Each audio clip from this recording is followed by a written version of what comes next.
Okay, everyone, I want you to tell me one major problem with Sonic Forces, besides the gameplay, and the story, bad animations, not to mention the physics, and that it's a forced tie-in to Mania, and the automation, the boss battles, classic Sonic's inclusion in general, level design, writing, bringing back Green Hill 9 times. Quick time events, false advertisement, box art. Oh yeah, the box art. That's what we're talking about today. Hey everyone, it's DanSpex here, and today we're going to fix this ungodly abomination also known as the Sonic Forces box art. Now, let me tell you something about Sonic box art. Some covers are beautifully done, being both aesthetically pleasing to look at, while also communicating everything you need to know about the game itself. They are so good that they are considered some of the most iconic covers in all of gaming, and can be recognized by almost everyone. And the others are Sonic Forces. Now, if I'm being fair, it's not the worst art in the franchise. There are honestly others that probably need to be fixed before this one. Sonic 3D Blast, I'm looking at you. This box art is just so damn boring. Like, it's just doing the bare minimum of what it needs to do. Not necessarily being anything bad, but not really being that good either. Just completely mediocre. Which honestly could be said about the entire game.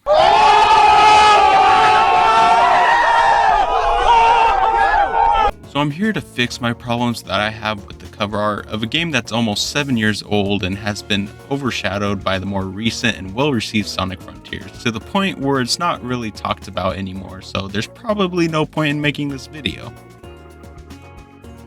But screw it, I'm still gonna do it. So let's get into it. First off, one of my main gripes with this cover art is that it follows the trend of other Sonic games that were doing the same thing in the late 2000s and early 2010s. That being, Sonic lunging towards and looking at the camera with whatever gimmick is tied to the game. Now, some of them do this really well, such as Unleashed with having a split down in the middle to show the day and night mechanic, or Colors being, well, colorful, with the wisp forming a rainbow right behind Sonic as he's coming out of a laser wisp. It has a nice flow to it. But with Forces, it just seems like no thought was put into the layout, as everything just kind of blends together in a way. Like, nothing really stands out because they just decided to put all these characters in the forefront with no differentiation on who you should focus on. And speaking of characters, this leads me to my next problem. Their choice in who to put on the cover, or more so, how they put them on the cover. Here, let's go down the list. You got the 3 main playable characters, which makes sense, although I don't get why they decided to change the default avatar's fur color. Like, making him this green, almost blue color just further blends him in with the other 2 Sonics. Why did they advertise him as red so much in the promotional trailers just to end up changing his color last minute? But whatever, let's move on.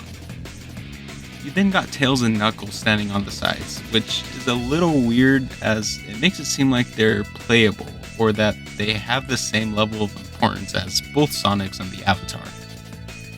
My only guess as to why they're here is because Knuckles is the leader of the Resistance, and Tails has his own side adventure with classic Sonic, but that doesn't really warrant them being in the same spotlight as the others.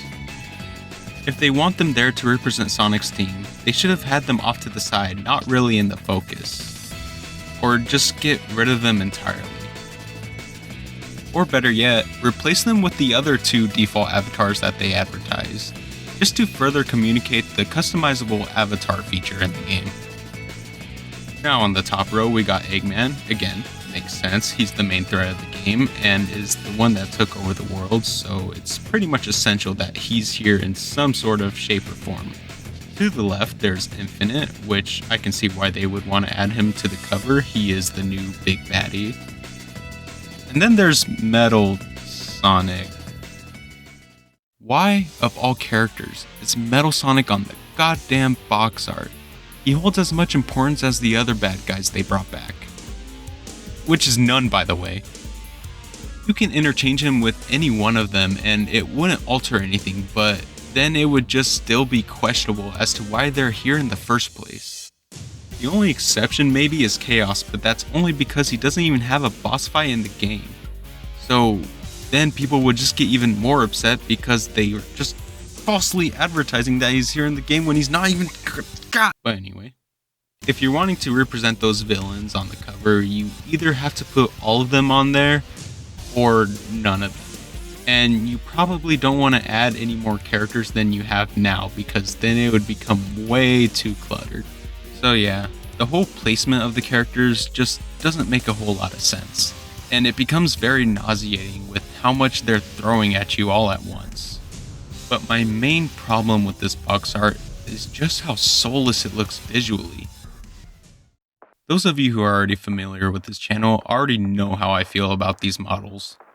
They are lifeless, they are rigid, they get no bitches, and they just flat out look bad and uninteresting. I really wish they tried something new with the look of these characters. Whether it be going back to 2D art, remaking the models, maybe some redesigns, or you know what?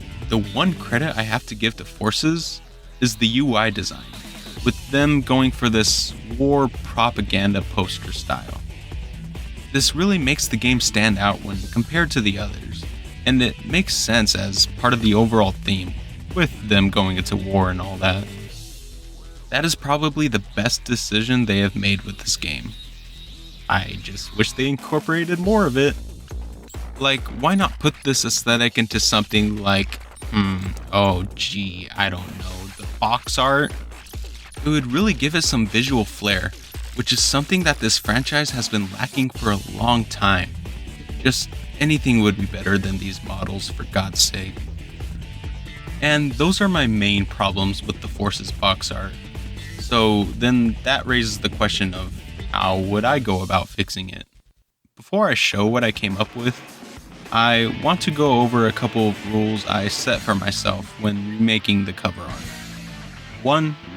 I have to communicate the main points of the game visually on the cover. What this means is that as much as I would like to draw what I think would be cool, hip, and radical, I can't really do that because at the end of the day, the box art is a form of advertisement. So if I were to take things out that I feel are redundant or that I don't like, such as this little shit, it would be false advertisement in a way.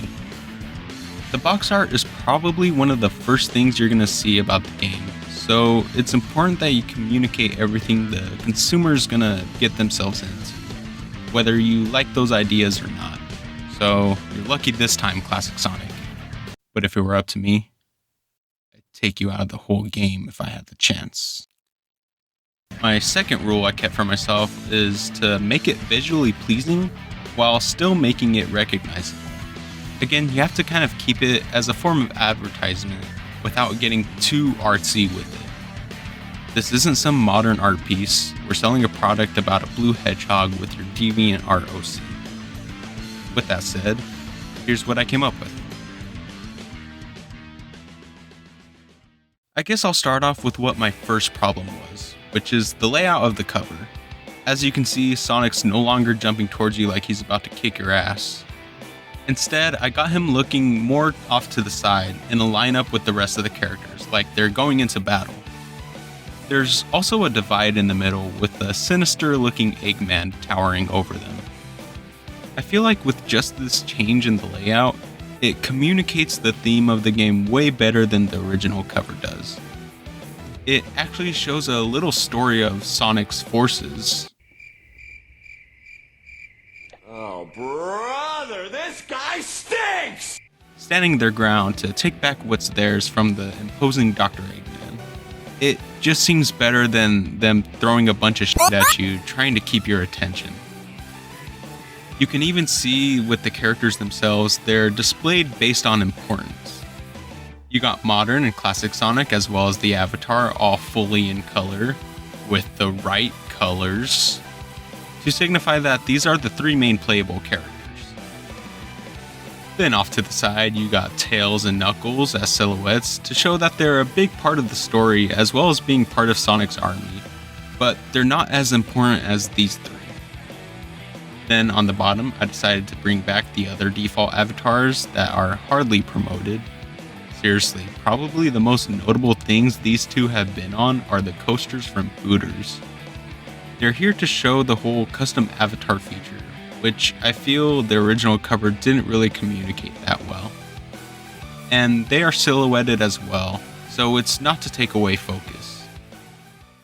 For the villains, I ended up taking out Infinite and Metal Sonic because the story is about Eggman taking over the world, so he should be the main focus.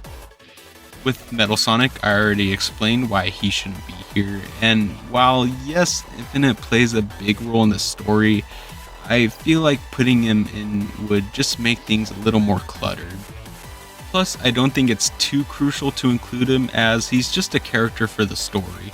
He's not playable or anything like that, so I'm still following my rule of not falsely advertising anything.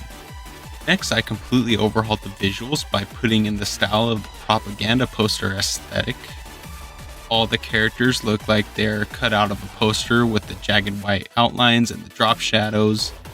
I even put a halftone pattern in their coloring with harsh black shading. Then with Eggman, he's colored fully in red with a halftone pattern as well, so it makes him look more intimidating as well as giving him more variety in the visuals. Lastly, just some few details I want to mention is that the expressions on the characters are more clear, and even though I work exclusively in 2D artwork, these were to be 3D models, they would still have the same textures and look to the War Deco art style. And there you go. Here's a comparison of the original box art next to mine. I think you could tell even though I'm not a professional when it comes to box art, the difference is night and day with just how much more interesting mine feels visually as well as communicating better what the game entails. And then just for fun, here's what it looks like poorly photoshopped in a game case. I was too lazy to move the character, so the cat avatar got hit with a Mike Wazowski. And that about wraps it up. I had a really fun time making this video, something a little different but still keeping in line with my interest in art and Sonic. I hope you all enjoyed this video as well, and if you want to see more like this and potentially make this into another series, be sure to leave a like so I know you all would want to see more of me fixing video game box art. And if you want to let me know what other Sonic box art you think would need improving, leave me your suggestions down below in the comments and I'll take a little gander. Last thing I want to say is thank you all so much for 3,000 subscribers. That's freaking amazing that so many of you support this channel and I cannot be more grateful for it. I'm sorry for the long hiatus, a lot has been going on with my personal life, but hopefully I'll be on a new and better schedule where I can work more on videos and get them out faster.